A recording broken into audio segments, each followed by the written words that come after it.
السلام علیکم ورحمۃ اللہ وبرکاتہ۔ دوستو، آج کی بیماری جو ہے اس زمانے میں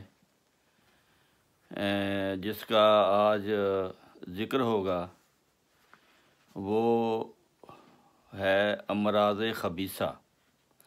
امراض خبیثہ جو ہے وہ فلسفہ ہومیوپیتھک میں تمام امراض کی جڑ جو ہے بنیادی طور پر 3 زہر ہے۔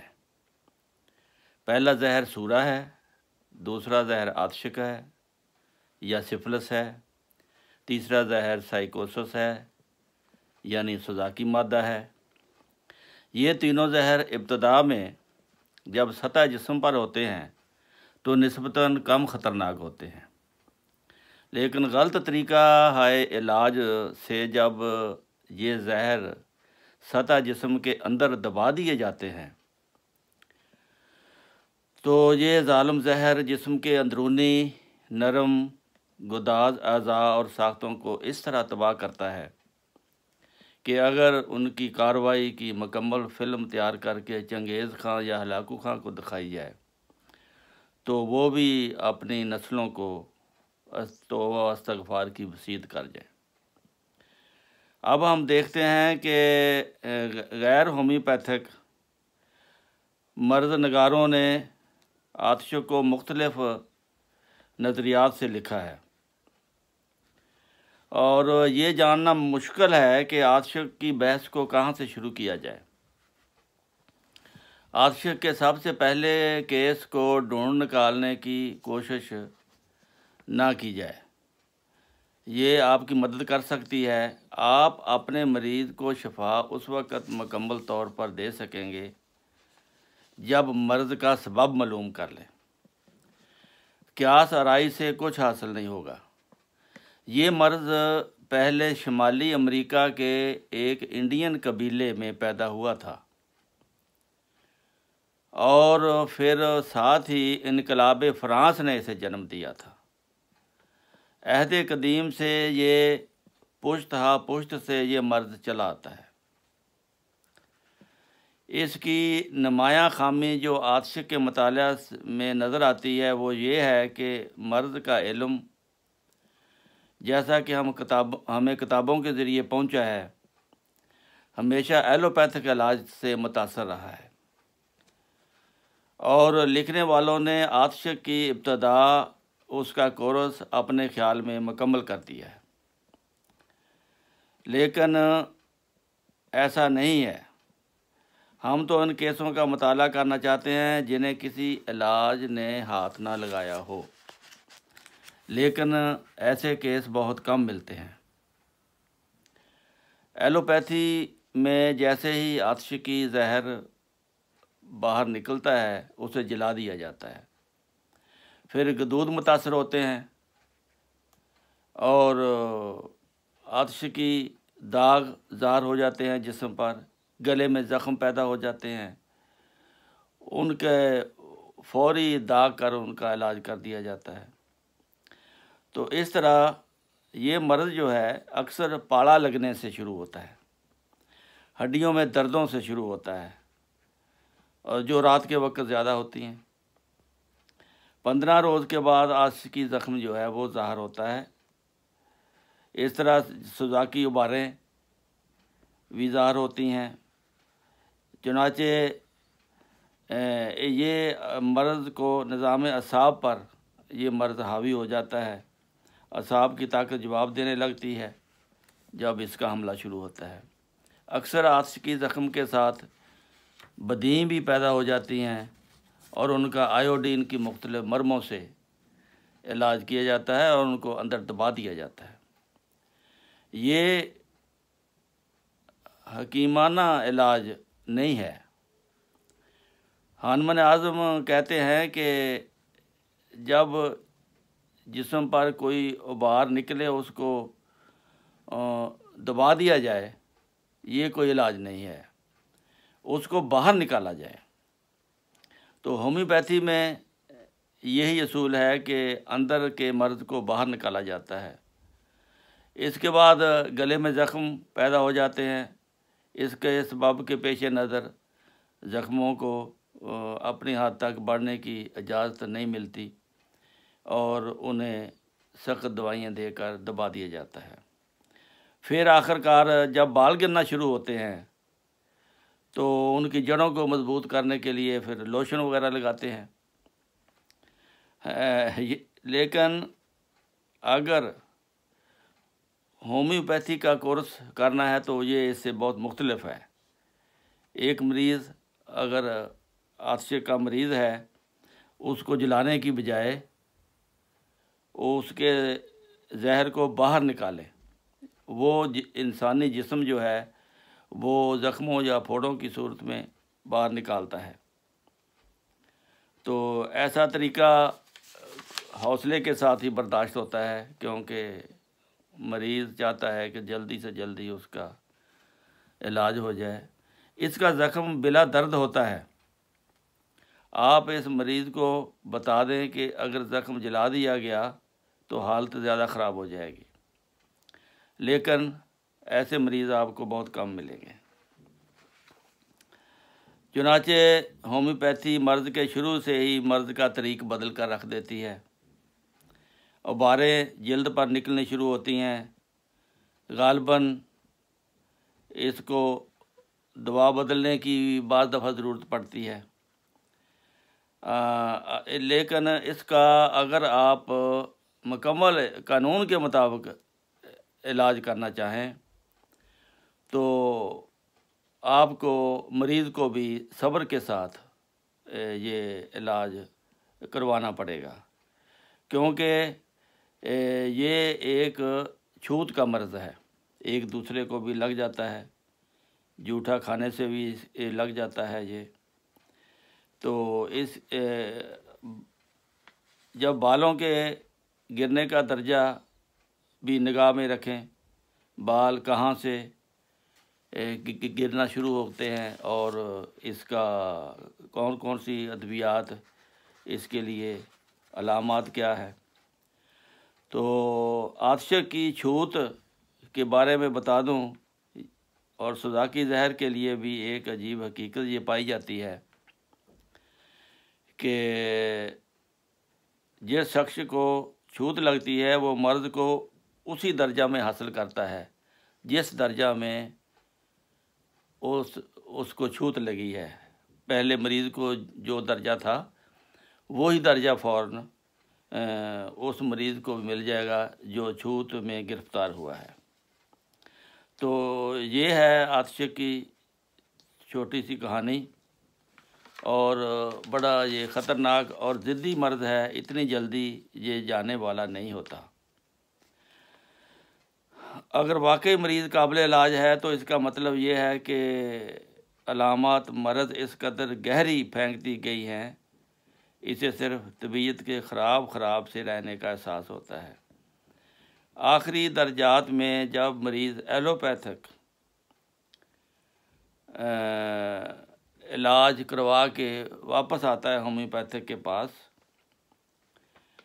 تو اس کی ہسٹری جو ہے وہ بدل چکی ہوتی ہے۔ ہومیوپیتھک نے تو پھر دوبارہ اثر نو اس کے زہر کو باہر نکالنا ہے۔ تو اس لیے اس کا پارا سے علاج کیا جاتا ہے، اور بھی بہت ساری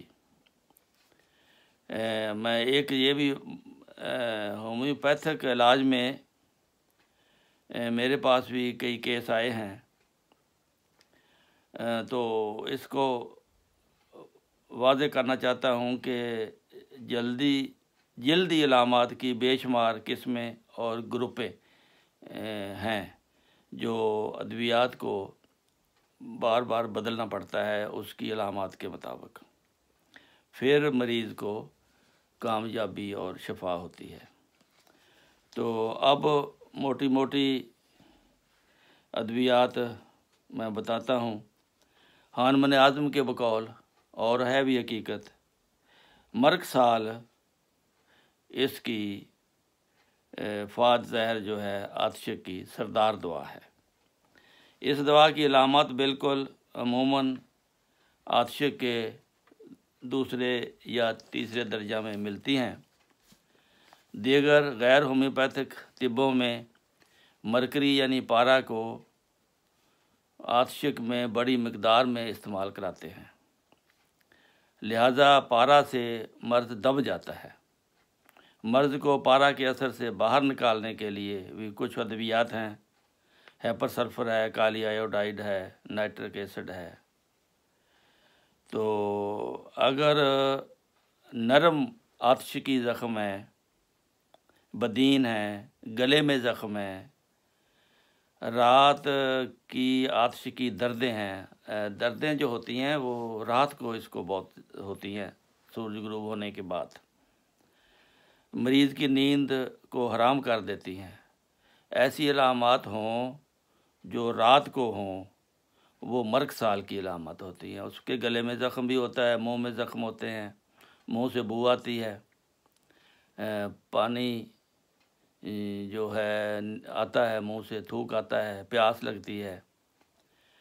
تو ایسے حالت میں پھر مرگ سال اس کی مختلف پٹنسیوں میں آپ کو دینی پڑے گی۔ پھر اگر گلنے سلنے اور پھیلنے والے زخم ہو جائیں جسم پر، جیسے آگ جلتی ہے، یہ تمام مجازی علامات مریض میں پائی جائیں، سردی سے تکلیف بڑھے، گرمی سے آرام آئے، اس وقت پھر آرسینکم البم، یہ مختلف پٹنسیوں میں آپ نے آزمانا ہے کہ مریض کو کون سی پٹنسی مناسب ہے، 30 سے لے کر۔ پھر تیسرا درجہ میں ہڈیوں کے عوارض ملتے ہیں، پارا کے اثر کو زائل کرنے کے لیے کالی آیوڈائڈ۔ کالی آیوڈائڈ جو ہے 30 اور بلند، اس کو بھی گرمی سے تکلیف بڑھتی ہے، اسے پارا اگر دیا گیا ہے مریض کو اس کا اثر زائل کرے گی اور اصل حقیقت آپ کے سامنے لے آئے گی۔ مرض میں کچھ جو باہر نکلنے کی کوشش ہوگی وہ اس سے یہ ہوگا کہ آپ کو معلوم ہوگا کہ شاید بیماری بڑھ رہی ہے۔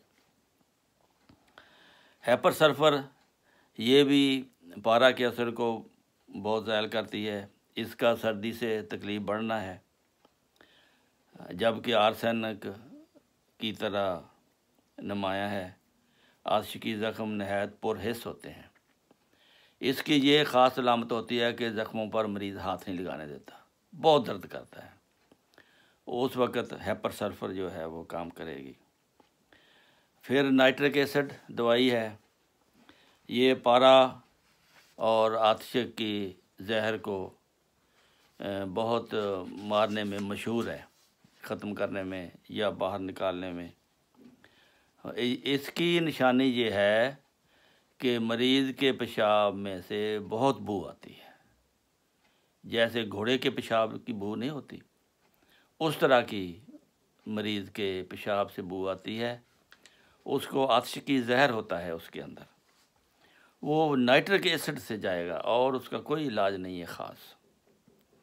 پھر آرم مٹیلیکم، یہ ناک پر جب آتشک کا زخم اثر کرتا ہے، آتشکی زہر کا حملہ ناک کی ہڈی پر ہوتا ہے، ناک گلنا سڑنا شروع ہو جاتا ہے، تو مریض اتنا تکلیف میں ہوتا ہے کہ وہ خودکشی کرنا چاہتا ہے، اور دماغ میں اس کے یہ آیا ہوتا ہے کہ اب زندہ رہنے کا کوئی فائدہ نہیں، میں خودکشی کر لوں۔ ایسی علامات ہوں اگر مریض خودکشی پر مائل ہو اور دماغی اس کی یہ علامت ہو اور ناک کی ہڈی گلنا چھڑنا شروع ہو گئی ہو، تو آرم مٹیلیکم، یہ ناک کے بانسا پر آتشکی زہر کے حملہ کو دور کر دیتی ہے۔ پھر پتھر کی طرح سخت گدود ہوتے ہیں جسم میں اور درد ہوتا ہے، اس کی دوائی ہے کاربو اینیمیلس۔ اگر ایسا فٹیڈا ایسی حالت میں پھر استعمال کرتے ہیں، یہ ہڈیوں کے آتشکی زخم میں استعمال کرتے ہیں، نہایت بدبودار رطوبت خارج ہوتی ہے، مریض کے پاس کھڑا نہیں ہوا جاتا، ہڈیوں سے وہ رطوبت نکلتی ہے اور ہڈیوں پہ گنبد بنے ہوتے ہیں، اس طرح کی بد شکل ہوئی ہوتی ہے جسم کی، تو ان میں سے جب وہ پیپ کا اخراج ہوتا ہے وہ نہایت بدبودار ہوتا ہے، جیسے ہینگ کی بو آتی ہے۔ تو یہاں ایسافٹیڈا ہینگ سے بنی ہوئی دوائی جو ہے وہ کام کرے گی۔ تو آج وقت جو ہے بہت زیادہ ہو گیا ہے، تو انشاءاللہ اگلی دفعہ پھر سوزاک سورائسس کے بارے میں بھی بتایا جائے گا۔ تو آج کا یہ امراض خبیثہ میں سے ایک خبیث مرض ہے۔ خبیث کہتے ہیں شیطان کو۔